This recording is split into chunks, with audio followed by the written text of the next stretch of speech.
ఈ ఎండలో నేను ఎక్కడికి వెళ్తున్నానంటే మా శ్రీకర్ దేవికి సపోటా పళ్ళు తీసుకోవడానికి వెళ్తున్నా. సరే ఇంటి పక్కనే కదా, పక్కన వాకింగ్ చేసినట్టు ఉండేదని చెప్పేసి వెళ్దామని బయటకు వచ్చానమాట. చూస్తే ఎండలు మామూలుగా మండిపోవట్లేదు. సరే వచ్చాక తీసుకుని వెళ్దాం కదండి. పోయి ఎండలు మామూలుగా లేవు.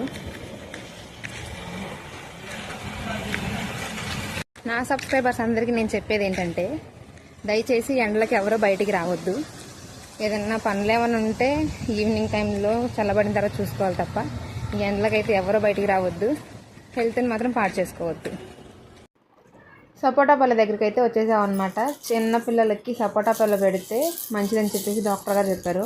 సపోటా పళ్ళలో ఫైబర్ ఉంటుందని చెప్పి పెట్టమని చెప్పారనమాట. సో ఇంకా సపోటా పళ్ళతో పాటు కర్బూజా కూడా తీసుకున్నాం. ఇది ఫస్ట్ కర్బూజా అంట. ఈ కర్బూజాతో పాటు ఈ కర్బూజా కూడా తీసుకొని ఇంక రిటర్న్ అయిపోయాయి అనమాట.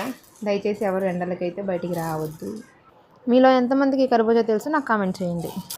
సపోటా పళ్ళు తీసుకొని రిటర్న్ అయిన నాకు దారిలో చెరుకు రసం కనపడింది. అమ్మయ్య అనుకొని సరే అని చెప్పి చెరుకు రసం అయితే ప్యాక్ చేయించేసుకున్నాం అనమాట. ఇంక ఎండలో నుంచి నేను తాగుతానని చెప్పి బాటిల్లో తీసుకొని ఇంక ఇంటికి వచ్చి ఫ్రిడ్జ్లో పెట్టుకొని తాగొచ్చు అని చెప్పేసి తీసుకున్నాను అనమాట.